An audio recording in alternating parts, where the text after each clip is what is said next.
empty the chamber on them. And how do you do that? First 6 seconds, point A to point B, everything you got. Everything you got. Turn that shit up. Let's go.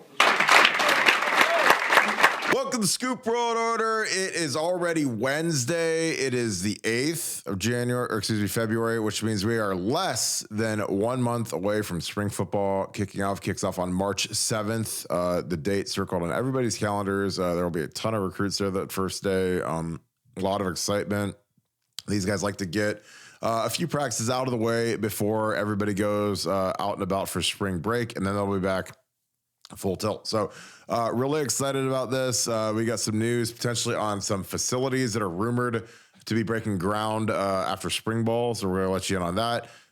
It's funny, in the chat, we already have does James need to go on the road and Parker Fleming go off the road question? So that didn't take long. That's something that a lot of people are projecting. I think it's something that needs to happen. We're going to get into that. Might even break down who we think could be the first day O-line for spring football. But with that being said, as always, thank you guys so much for tuning in. We love doing these live shows with you guys. They are a blast. We have a lot of fun doing some of the questions are just fantastic. So thank you guys for all of that. Again, if you enjoy this video, please click like, add a subscription, hit subscribe, put that little bell for the alert. Those are huge. Those really, they'll let you know when we pop on. We generally do it every night. So it's been a lot of fun doing these live shows. So we appreciate you guys joining us as always. That being said, bring in my good friend Nevada. Nevada, how are you? I'm doing great. It's, it seems like we just got done with football, and now we're right in the midst of winter conditioning, and spring football is less than 30 days away. So yeah, no, it's this is a fun time of the year, and Ohio State's not resting. They're doing lots, and they might have some facility stuff to talk about. So that should make for a lively episode. That's for sure. Yeah, a little birdie told me that potentially they could be breaking down and doing some additions that I'm not sure if they're actually going to delete the practice field closest to Olentangy River Road, but that's been the rumor. Potentially expand the weight room. There's been multiple plans that have been pitched. I know one was at $100 million. I know one was at $50 million. I would hope that we could raise $100 million when you look at our revenues from last year and how much we're going to get from the new television deal. Our facilities have, they've been ranked lower in the Big Ten, like lower third of the Big Ten. I don't think they're that bad, but I also, admittedly, I haven't been to Michigan's facility. I've been to Michigan State. I've been to Nebraska. So I don't know what to judge them against. I know that there are some functional things that people inside the Woody Hayes have liked. Like, I think that the coaches should probably have an upstairs office where they can be away from the players and be able to work. And it's kind of like their own little spot. That's something that is very common in the NFL. Like the O-line room at the NFL team facilities isn't the same one that the coach works out of like day to day. So I think that would be something that would be obviously a huge add for just a little bit more space. I think that the weight room probably needs expanded. There's some quality of life things they can do. Michigan has a really innovative cold tub deal where it's kind of funky. It's like everybody walks in, there's like this big shower thing that hoses everybody off. Then they walk through this cold tub. I think it's great. It's a great way to get guys to get in the tub, and they have to kind of walk like this little maze to get out of it. And I think that's cool. But, I'm not sure what the budget's going to be. I heard they're breaking ground on it. I think it's going to be really fascinating to see how much money they were able to raise, given the fact that we seemingly have a new building for every other sport out of the 36 that we have, except for women's hockey. Women's hockey needs a new arena too. But what are your thoughts on that, Nevada? Well, look, I think the arms race in facilities is something that Ohio State's, always got to stay at the forefront of it. It's a recruiting tool that, there's a practical application for it. But, importantly, Ohio State just needs to be cutting edge. And Ohio State, I thought when they, originally did the Woody Hayes Athletic Center that it was really one of the nicer, places in college football, and it was certainly state of the art. But now you see these other places that are going, and I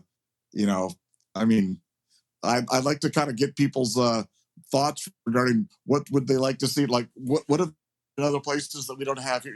The koi pond, the sulfur springs for like hot bathing, like the like Arctic monkeys or something like that. Or I know they've got the barber shop and the arcade and kind of the basic stuff. But it'd be interesting to hear kind of what amenities are next, because it seems like just about anything is on the table. But you go past the functional stuff like weight room and hot cold facilities and massage therapy and meeting rooms and everything else like that, and they're getting more and more and more exotic. So it'll be interesting to see what Ohio State comes up with, and to see if Ohio State can kind of leap to the front of the Big Ten facility race. Yeah, I mean, some of the stuff I just kind of roll my eyes at, because it is kind of a death spiral to the bottom when it comes to facilities. When kids are, I mean, a lot of these kids are pretty feeble-minded, and they like the biggest, flashiest, brightest things. But is that always the best thing? I'm not sure. Again, I think the Woody Hayes facilities are fine. I mean, they've been dramatically upgraded from even since Urban was there. I mean, they added like a kind of an upstairs training table kitchen area that was the super convenient. Like before, they generally had to cater meals in and kind of wheel the things in and like put them out under the hot plates and do that thing. So now they have like full cafeteria, full kitchen, made to order, much more advanced, much more player and coach friendly. Because we used to have to go across the street to the faucet to eat training table. No longer. Now all the meals are served right in the Woody Hayes. So it's easier for the players because they can literally just grab something on the way out the door or as they walk in the door if they're starting the day off. That's a huge upgrade for quality of life. I think that they might do some of the study table stuff there right now. A lot of that's at Fawcett. But, if you can kind of do everything in the Woody and never have to leave, it's just helpful because you don't have to worry about parking. You don't have to worry about, I got to be at this building after practice, have a tutoring session. Like if you can get all that under one building, that's huge. But yeah, I think a lot of the stuff is stupid. You don't need a lazy river. You don't need some of the stuff. I think that anything that can make your body feel better, like they've got cryo now, they've got float tanks, they've got cold and hot tubs. They kind of have everything. So it'll be interesting to see what else they added. They added an underwater treadmill, which is a pretty significant purchase. It's about a $250,000 treadmill that they added my senior year, and I loved it. I used to run on that thing, not every day, probably 5 days a week. And my cardio was fantastic because you really can get a good workout in, and it doesn't really wear your legs out. So be interesting to see what else they add. Nevada, we've got it's interesting. We've got some thoughts on James Laurinaitis, Parker Fleming. What do you do if you're Ryan Day and you're dealing with the thought of James Laurinaitis potentially not being on the road when recruiting opens up mid-April? These guys hit the road. James right now is just a graduate assistant. He's not allowed on the road, but obviously he is a dynamic recruiter. A lot of these kids relate to him already. He's already making contacts. What would you do if you're Ryan Day? Well, that's a tough one. That's a tough one because, like you said, you can only have so many guys on the road. You can, I know that the NCAA has contemplated making some changes regarding, on-field coaching and what that could potentially relate to in terms of recruiting. But as of now, the obvious one would be you've got Jim Knowles, who's not really a recruiter. I mean, why not put Laurinaitis on the road and replace with Knowles and let Knowles stay back and just be smart and do his thing back at the back at the Woody Hayes Center. I mean, to me that would make the most sense. But I'm sure there's some practical realities or some coaching realities that go along with that would make that impossible. But to me, that seems like the obvious answer from a layman's perspective. Do you think that there's any sort of pride standpoint? Because I mean, that would be pretty radical to take a coordinator off the road, especially like an offensive or defensive coordinator, especially if this coordinator's not really at the same level as an offensive or defensive coordinator. But, how would that reverberate internally in the WAC if, you have a guy who's making over $2 million a year and all of a sudden he's no longer on the road? Like, how do you think that would play out? I mean, I know that's what you'd do, but I think that the tough part is like, man, you take your coordinator off there. That's like a big name title. That's a big time guy walking through the high school. Um, I don't know. That'd be interesting. Would there be any potential kickback from that? Well, I mean, I just don't know. I mean, like, what do you think would be bigger in a high school? The fact that James Laurinaitis was kind of stalking the halls, the three-time All-American, the former NFL player, or I mean, how many people even know who Jim Knowles is? And I mean, I think that people in Ohio State know who he is, but if you ask for general awareness among people in the state of Ohio, or certainly up and down through the college football world, I think Laurinaitis would certainly be a bigger name. So I mean, it would be an approach for sure, but it would be a way to get a guy on the road if you were looking for a way to do that. Yeah, it'd be interesting. I mean, other candidates. I mean, obviously Parker. Parker Fleming's the guy everybody says take him off the road and put James on. Because I think that he's kind of the low man on the totem pole per the staff. Keenan Bailey seems like a dynamic recruiter. He's a kid's got Florida ties. Obviously Heartline. You got to have Tony Alford on the road. You got to have Justin Fry on there to go see the O lineman. Ryan Day's on the road. It's just on the defensive side. You've got LJ and Jim Knowles, two older guys. No linebackers coach. Your two secondary guys in Perry. And I mean, you have to keep, and again, this isn't anything other than just a fact, but like, you got to generally have 4 to 5 minority coaches on the road to go through Atlanta, go through South Florida, Cleveland, just certain areas. But yeah, it's an interesting deal. What do you think the staff looks like at this time next year? Do you think it stays the same? Is James promoted? What would be your thought to that? Because James seems like he's on a 1-year deal, where then all of a sudden next year he's a full timer. But what are your thoughts on that? Yeah, well, I think you always got to be prepared for that, because I think much like you're going to have a lot of transition on your team. You've got to plan for transition on your coaching staff as well, and you've got to have your next guys that are kind of in waiting. And I think James would be a guy that you could slide in, and maybe they balance out the imbalance between the offensive and defensive coaches and bring him in if somebody left on the offense. Or I think they have a lot of options, but nice to have bench strength, nice to have internal bench strength, and James Laurinaitis certainly provides you with that. And I think he's the guy that will be part of the permanent 10 at this time next year. And I think that'll certainly be added to what Ohio State's doing. Yeah, I think James at this time next year is a full-time coach at Ohio State. I think that's, I don't want to say it's been promised, but it feels like there's been a lot of talk towards fast forwarding that, which again, it's just interesting. 2 years ago, couldn't get a call back, and now he's on that fast track to being a full-time coach at Ohio State. And again, I don't know if 1 year as a G8 Notre Dame really changed his perception that dramatically, but whatever it took. I mean, I'm just glad James is back on the staff where he deserves to be and where he should be. Okay, so there's a big 7-on-7 tournament in Naples, Florida this weekend. I've never been to a 7-on-7 tournament. Nevada, have you been to a 7-on-7 tournament? Oh yeah, I've been to many 7-on-7 tournaments. So they're fun. They're a lot of fun. Yeah, because it's going to be a South Florida Express tournament. I'm actually pretty jacked about it to see JJ Smith, JoJo Trader, some really big time guys. Again, I think that it's funny, the South Florida Express, they have some interesting things going on with quarterback, because they wanted Dylan Raiola. Dylan Raiola obviously ghosted him. And then they wanted the kid who's committed to Bama right now, Julian. And, when they got Dylan's commitment initially, they turned down Julian. Now Julian's with another team. So it'll be interesting to see what the quarterback situation looks like. I don't believe that they won their first tournament, which was 2 weeks ago. This is a little bit of a lesser tournament, so I'm super excited about it. Get to see some of these superstars run around and kind of get eyes on them, see how they look.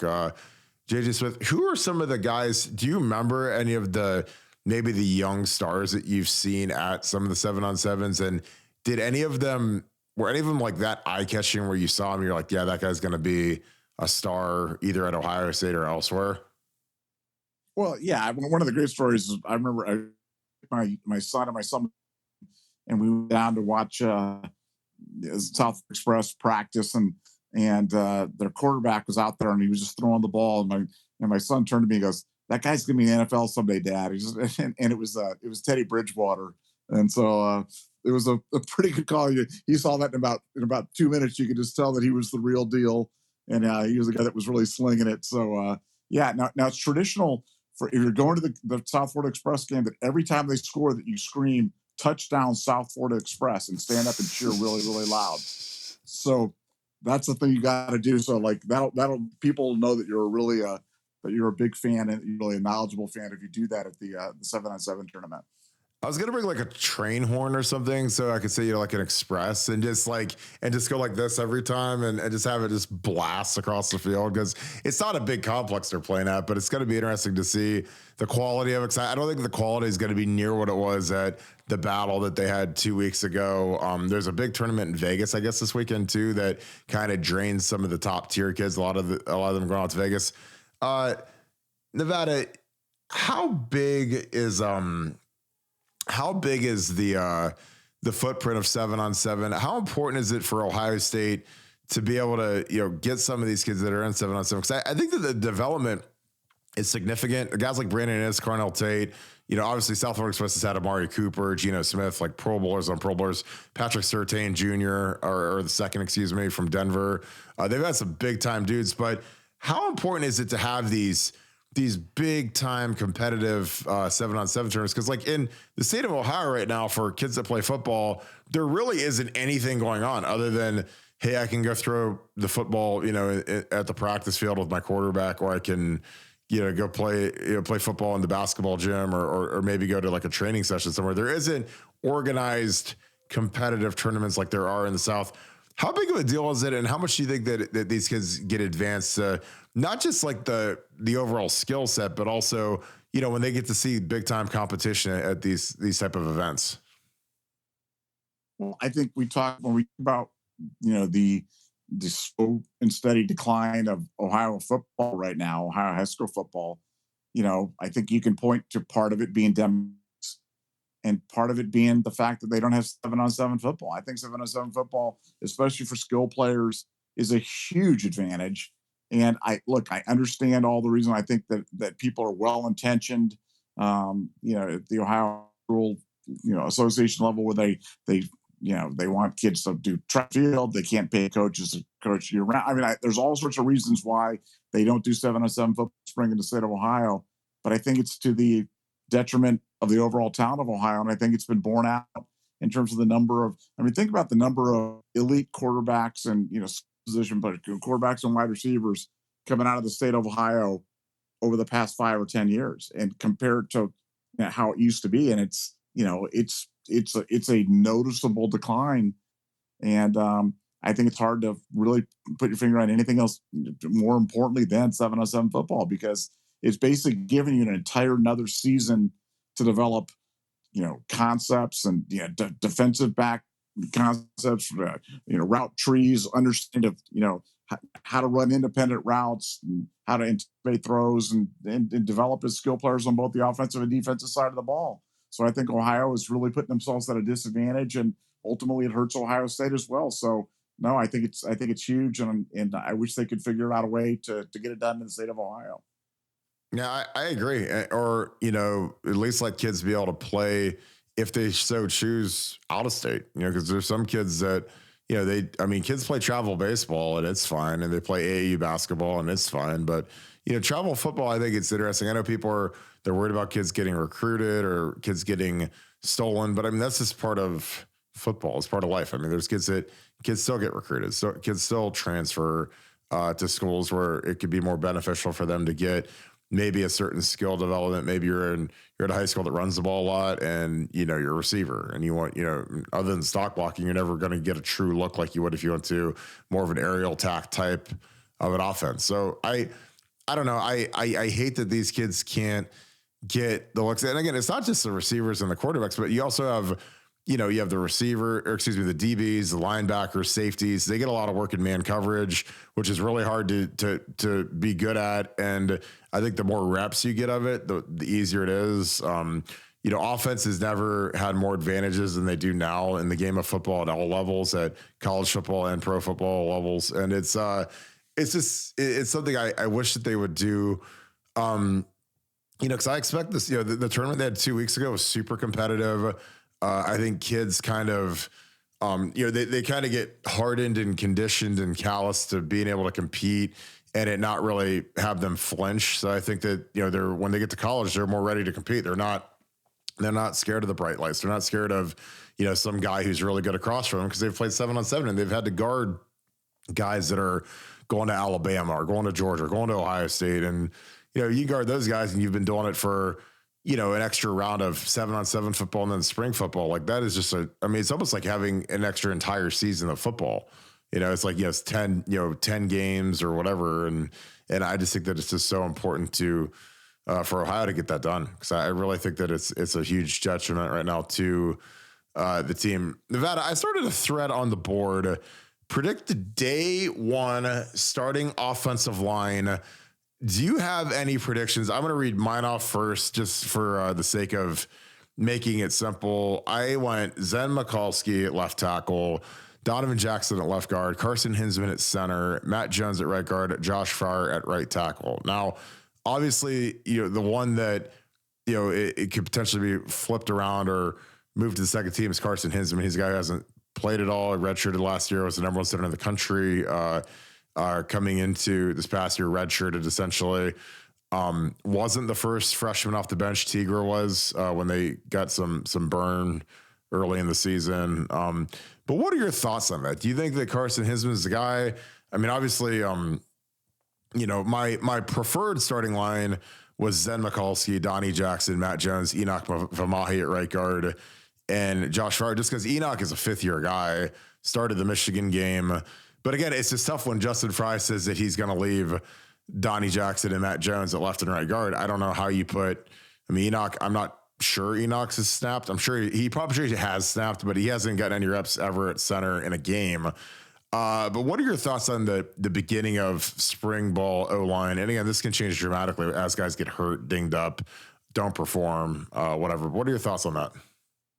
Well, I think the line for the start of the spring ball, I think the line you said is probably the one that I would go with. But I'll say a couple of things. One, as for what Justin Fry is saying, Justin Fry says a lot of things. Justin Fry said last year that, he wanted his daughter to be able to point to the field and say, Daddy's going to run right there. And it doesn't matter. They have 9 guys masked in the hole. We're going to run through it. And that turned out to not be true. And so, I think coaches say stuff and sometimes you just got to kind of look through it. And secondly, I'll say snapping the ball is really important. And we've been spoiled the last couple of years by not having it. Snapping never matters until you have bad snaps. And then it's determinative of success. I mean, you remember your great game in the 2006 game. I mean, the reason Michigan was close in that game was a couple of bad snaps.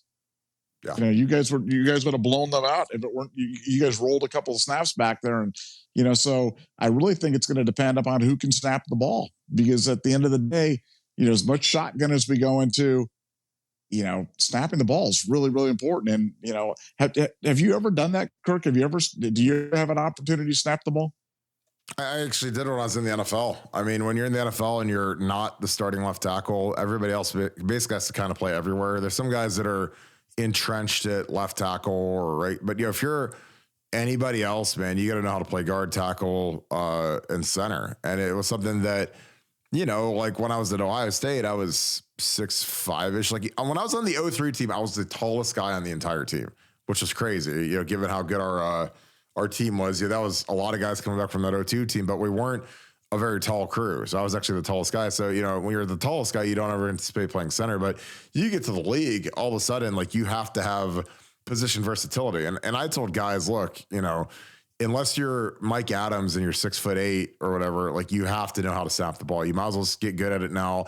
It's not hard to do. I mean, I used to, when I was coaching guys that had never snapped before, it's like, I told Pat Elfline, I'm like, look, it's like starting a lawnmower. It's not hard. Pat had never snapped before. He was a guard his whole career at Pickerington. He got to Ohio State, and I'm like, look, dude, if I was you, I would just start snapping now. Just learn how to snap. Get with Corey Lindsley. Just go out on the indoor field, get some snaps in. Because again, like it's just a consistent motion. It's like anything. It's like when you watch NBA players shoot free throws. Like it's just they're so used to doing that consistent motion that it's just muscle memory at that point once they get really good at it. And that's all snapping is. Like you see guys that are really good at it. Like the funny thing is, like, I think the guy that was the most consistent snapper that I was ever around at Ohio State was Jack Mewhort, and he never played a game at center. But in 2011, we were really short on the offensive line. We had some injuries, and we had a lot of guys left. Not guys that were big time draft picks, but Bryant Browning, Andy Miller. We had about 4 or 5 guys leaving, including walk-ons. So we were really short, and we didn't have any early enrollee freshmen, and so it was like, we had to play guys at center. We had Brew, we had Corey Lindsley, and we had Jack had to jump in at center to give those guys a blow. So we went 3 groups, and Jack was our best tackle, guard, and center, going into the 2011 season. And he just did everything well. And it's just, but, it's funny because Brew, who started 50 games at center or whatever it was, or 40 something games at center, his snaps were probably the most erratic. And then Corey, who's been in the NFL and was the highest paid center ever, would absolutely just moonshot snaps. I didn't even know how he did it, where he would snap the ball and it would go 15 feet over the quarterback's head. So, I mean, it was like Kareem Abdul-Jabbar Yao Ming couldn't grab these snaps sometimes. And it was just weird because I was like, I didn't know how he could even shoot it up, shoot it that high in the air, but he did. And so he obviously calmed that down to the point now where he's, one of the best centers in the NFL, multiple time Pro Bowler again this year. So, it's definitely something that would learn. If I was any of these young linemen, if I'm Luke Montgomery, Josh Padilla, Austin Sareveld, all those guys should be snapping. I'd have basically anybody who's not like a 6'6" plus body true tackle should be snapping basically every day on the indoor just to get used to it. Because again, you might not do it at Ohio State, but when you get to the league and all of a sudden, a team needs a center in a pinch, it's a great thing to have kind of in your thing. And something that's even better if you want to go to that next level is to short snap, and become a short and a long snapper, because those guys play forever in the league. There's guys that they don't make it as offensive linemen. Like Pat Manley was a kid that got drafted with Olin Cruz in Chicago. And he was a long snapper, and he ended up playing like 18 years in the league because he was a long snapper. I mean, he wasn't good enough to be an O-lineman, but he had a very consistent long snap. And that's like one of those low key funny things when you see some of these guys like Jake McQuaid played longer than anybody on the entire team from the 2006 Ohio State, that year that we beat Michigan, that game you're talking about. Jake McQuaid, our long snapper, he was the backup long snapper. Then he played in the NFL for like 15 years. I think he's still going. He made Pro Bowl. So, again, I just try to tell these guys and give them some game. Hey, if you want to stick around in the league, man, it helps when you can do multiple things and you're just more handy than the next guy. Your thoughts on that, Nevada? That was a long one, but what are your thoughts on it? Well, considering that my worst beat, and I've told Sarah before, my worst beat in the history of betting was when Brady Taylor airmailed a snap in garbage time over the quarterback's head and cost me an Ohio State cover. I'm always hypersensitive to players and snapping, and so you talking about how easy it is just angers me more at Brady Taylor at this point. I mean, it's it's easier for me to sit here and say it. I don't have anybody standing over me trying to kill me like a regular center does. But yeah, it just sometimes these guys, they stand around for 3.5 quarters, and all of a sudden they get in and they get a little angst, and they airmail it or they lowball it or whatever it is, and it's tough. Like, I mean, I've told people, look, I hated being on the bench. My redshirt freshman year when I was coming off the bench for the first 3 or 4 games, it's the most miserable thing in the world because you have to consistently stay warm. Like, you have to keep stretching, and like when you're a starter, you're in the whole game, so you're playing. You don't ever have to stretch out in between series and sets and whatever. So it's tough. I'm never envious of those guys that have to stand there for 3.5 hours, and then all of a sudden it's Ryan Day's like, hey, all right, we're gonna go with the 2-0 line, and then these guys are like, oh god, I got to go in now, and I got to get warmed up and stretch, because that sucks. I'm just being honest. I mean, it's great to get the win and stuff, but man, when those twos go in there, sometimes it's hard to watch because they've been standing there and cold, and and I'm not talking like from a temperature standpoint, but after you've warmed up for pregame and you got to stand there for 3 hours and wonder if you're going to go in or not. It sucks to then have to go in. It's better just to start the game off. Kirk, I got another question for you regarding this, because this is something that I've always wondered, and I really this is not like this isn't a bit. We haven't set this up. So I just want to ask you this question and get your honest, unvarnished opinion on this.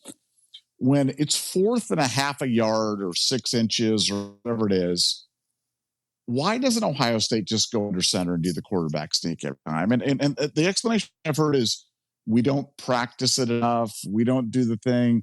Like, is it really that hard to execute a quarterback sneak to be able to gain 6 inches going forward? Give me your honest opinion on this.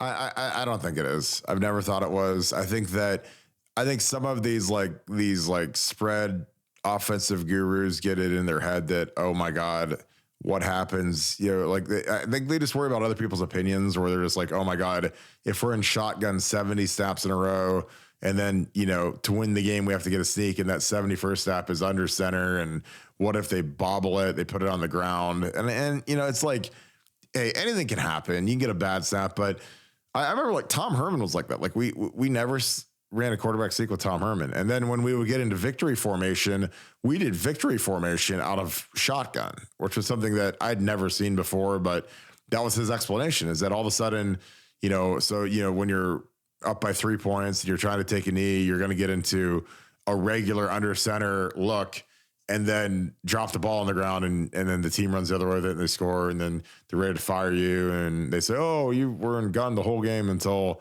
this. I mean, that's literally the reason. And again, I think it's stupid because, a great quarterback sneak is so hard to stop, especially when you have big, good interior dudes. Like we've had really good centers over the last 15, 20 years. So, and those guys grow up, kids, they don't grow up just shotgun snapping. They grow up snapping under center. So it's not crazy. I mean, I would practice under center. Ryan Day goes under center way more than Urban did. So again, I think it's sometimes these guys, they just get in their heads, man. They worry about what other people are going to think. And they're just like, well, I can't be the guy that, does a sneak and we fumble it because we don't do under center ever. And that's just how it's going to shake out. I'm like you. I think that the quarterback sneak is one of the most underutilized things. I mean, if we would have run, imagine if we line up in shotgun against Georgia when it's it's 1st and 10 and there's 30 seconds ago and you have 2 timeouts. If you run 3 quarterback sneaks, you probably get 5 yards, I think, especially if you surprise them with it.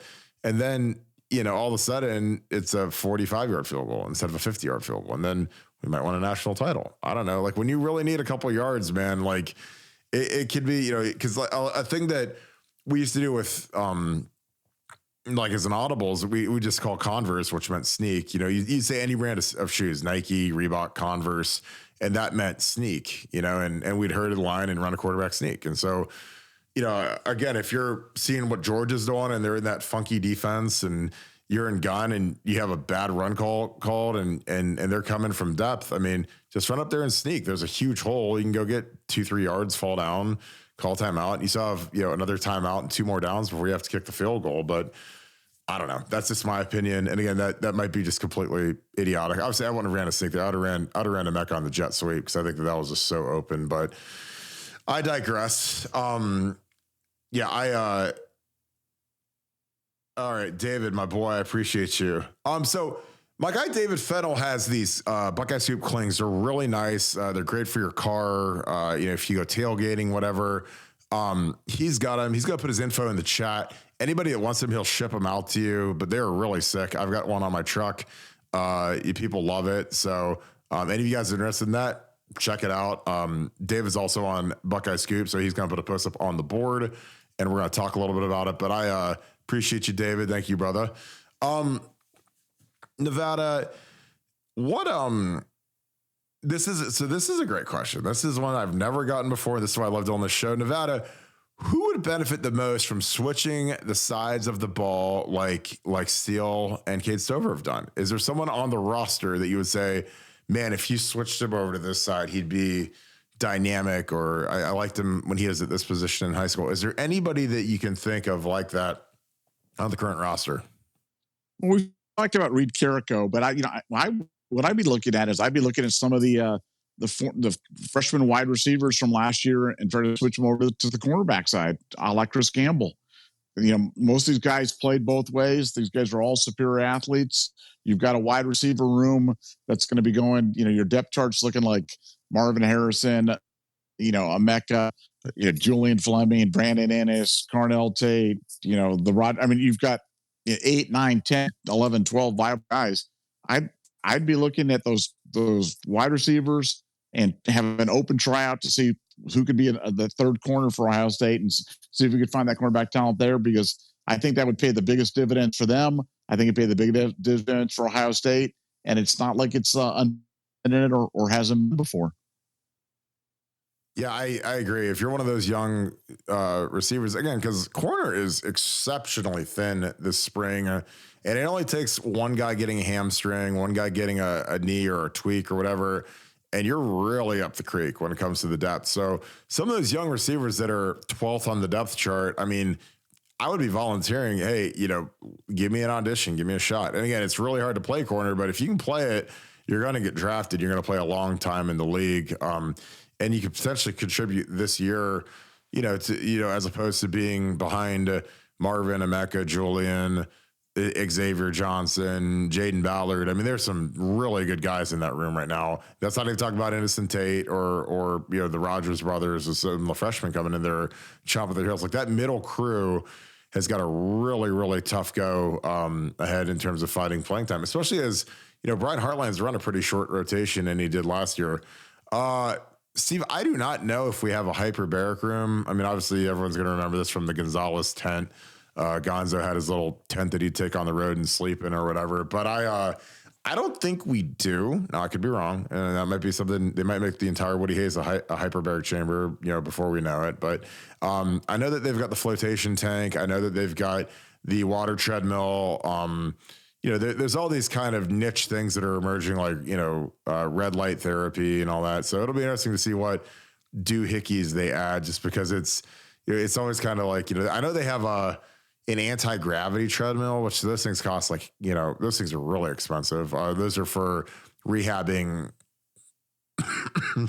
ACLs, MCLs, keeps the pressure off your leg as you're kind of getting back at it. It's something that we generally usually share with a lot of the other sports. They'll come down and use it because it's such an expensive piece of equipment that it's usually just in the Woody Hayes. So a lot of the other sports come down and use a lot of the stuff that we have because we're the only ones that have it down in our room.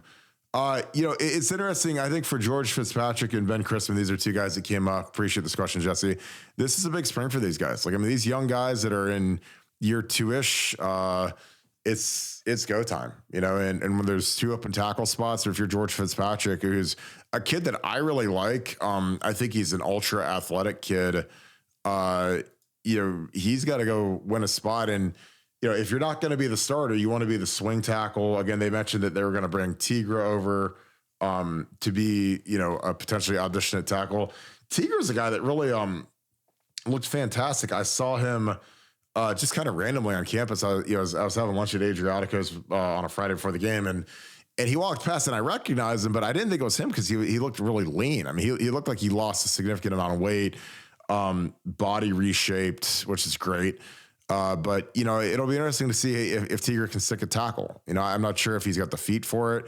But you'll find out. I mean, guys sometimes when you watch film of a guy in high school and he's significantly heavier and then all of a sudden he loses weight and leans out, then it obviously could change how quickly you can move your feet and how long you can play. I think that, something that DeJuan struggled with was his conditioning. DeJuan obviously is, freakish kid. He'll probably be a top 2-3 round draft pick depending on how his combine goes. But, I think that, getting guys out there that can, just lock in and play as hard as possible, snap over snap, I think is good. And I think Josh Fryar is going to do a good job. And people might think I'm crazy because, obviously DeJuan is, he's a different type of specimen being as big as he is, but Josh is a really athletic kid, man. He's a kid that tore his ACL, warming up for the Michigan game, which is, completely unheard of. Strange to have like a catastrophic injury when it's really, not that serious. I mean, warm-ups, obviously you're getting warmed up and ready to go, but you're not killing each other like you do during a game or during practice. So I'm sure you just get caught in the turf and the ACL went. But, he looked good when he was in there last year. He was our 6th lineman. He did the tight end stuff where he wore the 41 jersey. And I'm sure that we'll have, whoever our sixth guy is this year doing it, that could be George Fitzpatrick. It could be Tigra, who they use as that jumbo tight end.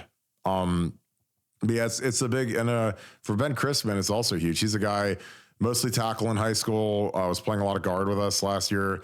Bigger kid, but it's go time for these kids. When you're in year 2, man, it is time to kind of make your name for it, and you got to treat this stuff like it's a game. You can't be kind of waiting around to hope that people leave and you just ascend to your spot. Like, you got to go take a spot. Nevada, any thoughts on that? Again, I know that we've got some young linemen, and again, this isn't just offensive linemen. This is basically every position. If you're going into year 2, man, those coaches are trying to say, hey, is this guy ever going to contribute here? Do we need to go, push him out the door? But your thoughts on that as a lot of these guys are going into year 2 after a redshirt year. Well, I just think a lot of people are making decisions. Coaches are making decisions about who they're going to push out the door. Players are making decisions about this new transfer portal window that's open, after spring football. And, is that a time for them to make a move onto greener pastures, whether it be via NIL or playing time or whatever it might be? So, look, there's a lot of moving parts right now, and for players, yeah, I think it's it's go time, but it's not only go time at Ohio State, it's go time either here or it's go time somewhere else. So there's a lot on the line with spring football, probably more so than at any point in Ohio State history before, which is going to make the position battles just that much more interesting, because there's so much riding on it, because you've got to make evaluations. Got to make evaluations for Ohio State, and guys have got to make evaluations regarding their future with the program. So lots to play for, and lots to be watching for as a fan. Yeah, I think that something that is also, it hasn't been said, but is really notable, is the fact that we've got 3 freshmen early enrollees here. So, a lot of times these guys come off a redshirt year, and, they kind of settle into a spot with the second or third team O-line and try to improve. But, man, when you've got 3 young guys nipping at your heels who are ambitious enough to come and graduate early, I mean, you better be tuned in and sharpened up, because you don't want to get, lapped by one of those guys that's here and is a year younger than you. And that's something that, we usually get 1 guy come in early, maybe 2 on the O-line, but having 3 is, these guys are all going to be fighting for reps. Generally, you go 2-3 groups.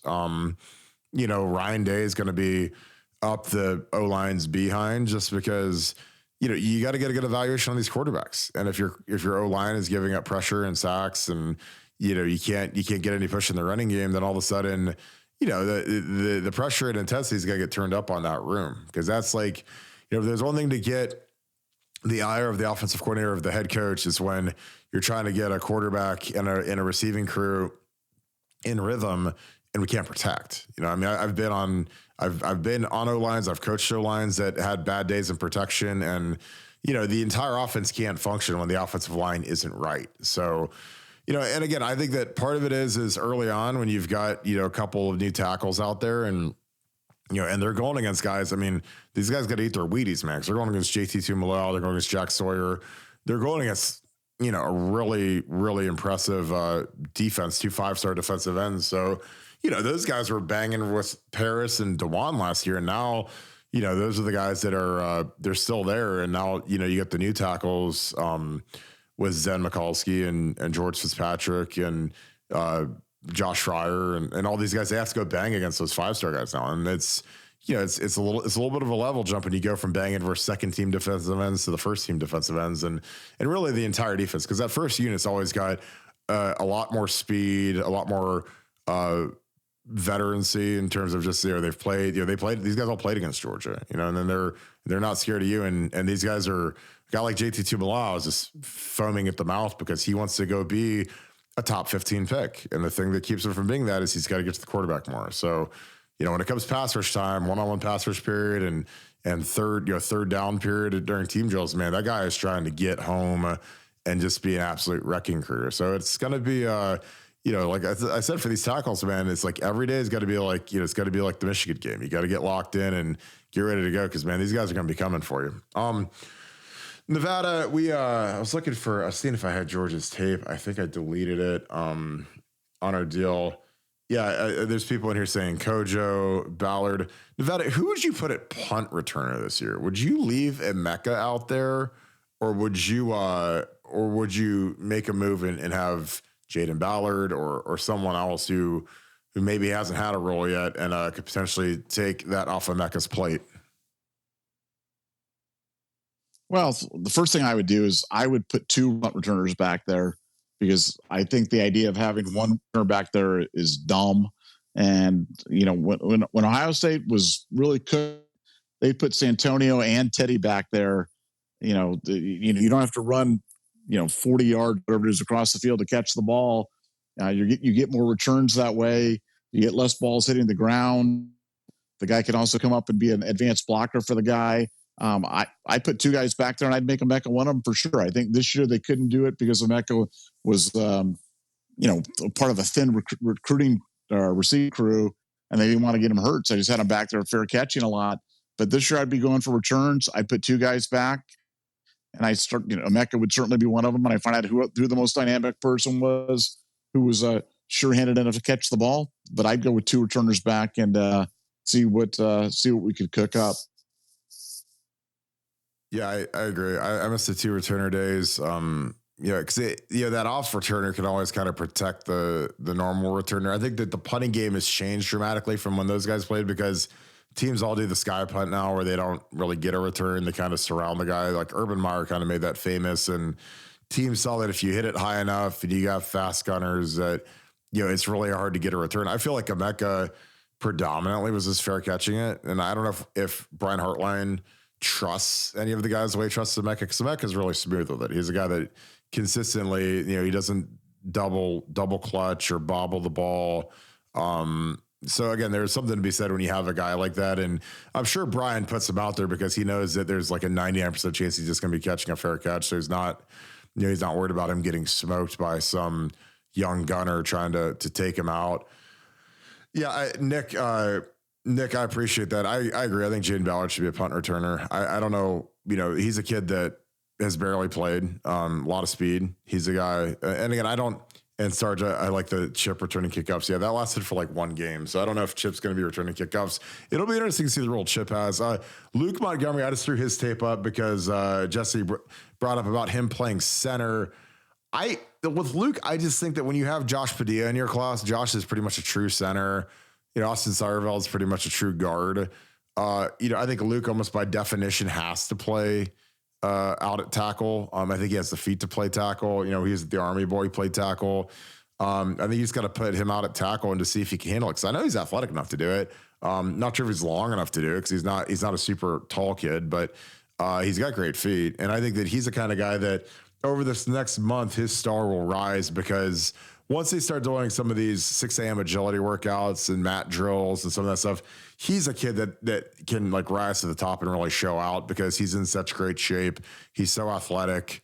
And that's something that, some of these guys that show up and they're real heavy. These 6 a.m.s just absolutely crush them. And, they don't generally make a great impression when you show up and you're trying to work your baby fat off. And, the coaches don't, they generally don't kill these kids, but it's interesting. I think that he could really make a move. And I think you start him off at right tackle, or even if you want to put him out at left tackle and just see how he does behind, Zen, George Fitzpatrick. The thing about, these tackles is outside of Josh Fryer. Josh Fryer is the only one that's made a start out of the 6 or 7 or 8 guys that we're going to try out at tackle. So it's not like there's really anybody ahead of anybody at this point. So it'll be interesting to see how that goes.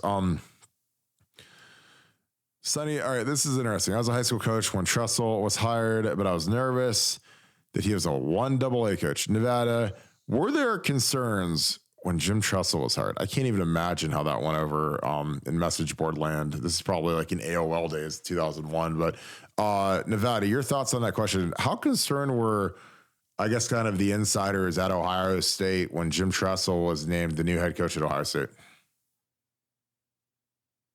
Extremely concerned. It seemed like, if you had a plan A and a B and a C and a D and a D, that he was like a plan F guy. And, while there were some sharp people, and I certainly was not one of them, but there were some sharp people talking about, his success at Youngstown State and, how he could apply that there to Ohio and his understanding of Ohio State football. He was, almost a relatively unknown to the 99% of the people on the message boards, and it was not met with great acclaim. So I would say that was viewed a risky backup hire at best. Yeah, I mean, it was. I remember when he was hired. I went to camp that year. I was a junior in high school, and it was '01, and like he was eating in the dining room. And the dining room was like on campus in the dorm, so it was nowhere near the Woody Hayes. But he must have driven over to see if any of the star recruits are over there. And obviously, I was nothing at that point, and I was actually wearing a Penn State football camp shirt because I just came from Penn State camp, so it was like a shirt that I just had in the bag. And man, he let me have it. It was hilarious, and he just like crushed me for it. And he didn't know who I was at that point, so it was kind of funny. But he yeah, I mean, for a guy to be hired at a 1AA at a place like Ohio State. Now, granted, Ohio State, it's always been Ohio State, but it's a little bit higher level now just because we've been so consistently good over the last 20 years, really since he got hired after kind of cratering out at the in the 99-2000 era with Coop. But yeah, Tress took the bull by the horns, and that first year, he went 7-5. So it wasn't like it was a complete overnight success because, most of the time, nowadays, if we went 7-5, someone's getting fired at Ohio State. So then he rebounded obviously with the magical 14-0 2002 season. So yeah, it was just be interesting. I mean, that was a ballsy move by Andy Geiger to hire him, but they interviewed Glenn Mason and Mike Bellotti and Mike Bellotti, famously asked, "Do we play? Who's your rival?" And Andy Geiger said Michigan, and they said, "Do you play them every year?" So that was kind of a space cadet moment for him. But that literally happened in the coaching interview, and I got that firsthand from someone that was sitting in the interview. So that kind of crossed him off the list. And then a lot of the fan base wanted Glenn Mason. They wanted the power running game that he had. Obviously, he was really good at Minnesota for a while there. We played them in 2005 out there when they had Marion Barber. They had those two great running backs, Lawrence Maroney and Marion Barber. And I mean, they were nasty to go against, and their scheme was really good. They ran kind of that Denver that zone scheme that Denver ran, and it was really tough to go against. They shredded our defense that day. I mean, I remember Ashton, there was a kid from Akron, Ellett, that shredded Ashton that day. And Ashton, like, he, when he went to the NFL draft after that year, I guess like the New York Jets put that tape on and they just watched like every route against that kid. And that kid didn't get drafted, and he just destroyed Ashton that day. So that was like the thing that Eric Mangini did. He always made everything like he made like a low light reel that he would show to these top draft picks, and it was always kind of funny. Nevada, it's kind of early to pick an odd man out at safety. I don't know if there's really an answer for that because it's just so early. But again, who do you think would be your top three safeties right now? You generally go Proctor, Ransom, and then do you go Sonny Styles, or do you go Jihad Carter, or how does that work out in your rotation? I mean, it's got to be, I mean, and again, my answer would probably change. It was probably different yesterday, and it could change tomorrow. But probably Proctor, Ransom, and Jihad Carter, and then Sonny Styles at the jack position. So I think I'm probably moving guys around and seeing where they fit. But I think that's probably that's kind of the chalky prediction for the safety spots for right now. Do you think Jihad Carter and Davison Igbinison are both day one starters the first day of spring ball with the ones? Well, I mean, whether it be day one or day two or day three, but I think they're definitely starters. And I think it's just a question of how they ease them in there and how they do that politically. But I'd be shocked if they weren't starters very, very early in their tenure at Ohio State, both during spring, fall, and everything in between. Yeah, I agree. It's really interesting how you handle these transfers because, these kids weren't here. They weren't here last year. And all of a sudden, they're older. They've played, though. So you have guys that have shown up and started or played at a high level last year, but they also weren't here last year. So they don't have the system as well as the guys that were here last year. And plus, you have to give some deference to the guys that were here. Like if Josh Proctor comes back, you got to kind of start him the first day and make him feel good. Yeah, it's going to be fascinating. Like, I don't know if I've ever been as excited for a spring ball. Like, I mean, because you got the quarterback derby, you got the safety derby, you got the new transfer portal people. The O line is always entertaining just because, I mean, there's just so many different combinations, so many different guys could potentially play. Who shakes out? Who ends up doing the best work? Nevada, your excitement level of the spring. Am I crazy for saying that this is going to be one of the most interesting spring balls that I can remember? Oh, I don't think there's any question. I think that when everything you said, and then you throw in just the specter of the transfer portal for guys going in and out, and I just think there's just so many stories and subplots and different things going on at this during this spring ball that it's definitely going to be must see TV every day of spring football. Yeah, and something that also didn't even mention is Brian Hartline is the new offensive coordinator. Like, that'll be something that'll be really interesting to watch, because again, it's tough, man, because Ryan Day had the best play calling game of his career against Georgia. If you just go like overall difficulty, I mean, you're playing Georgia in Georgia, the national champions, two-time national champions now, beat them, up and down the field. It kind of, like I said, it's probably his best performance that he's had as a head coach, just in terms of the caliber of the opponent, where it was. And then you're going to hand the baton off to Brian, who's never called a play before. It's going to be really fascinating, and again, it's going to be one of those things where if Brian starts to kind of run the Ferrari up against the rails of the highway, and starts scraping it up, like, does Brian Day grab the keys back? Like, that's going to be something that's fascinating, because I think that, Ryan, what got him here and got him to this point was being a play caller and being really good at it, and really dynamic offense. His number one offense. If that offense is down 15, 20, 28, which I can't imagine how it could be with Marvin and Emeka and Trey and, whatever. But, it's going to be fascinating to watch that dynamic and how it works. And, I would imagine that Brian Hartline goes up in the box. If I was a first-time play caller, I'd want to be in the box, just because it's a controlled environment. It's nice and quiet, easy to see the game, easy to take notes, chart things. And I just think that when you're, down on that field, man, it is a different beast. And maybe Brian wants to be on the field, but if I'm calling every play, man, I want to be upstairs. I want to have my pens. I want to be able to see the replays. I want to have notes, and like, when you're down on that field, man, it is absolute chaos constantly. So, last question, Nevada, as we clean this thing up and get this thing locked in. If you're Brian, do you go up or down? Are you up in the booth, or are you down on the field? Up.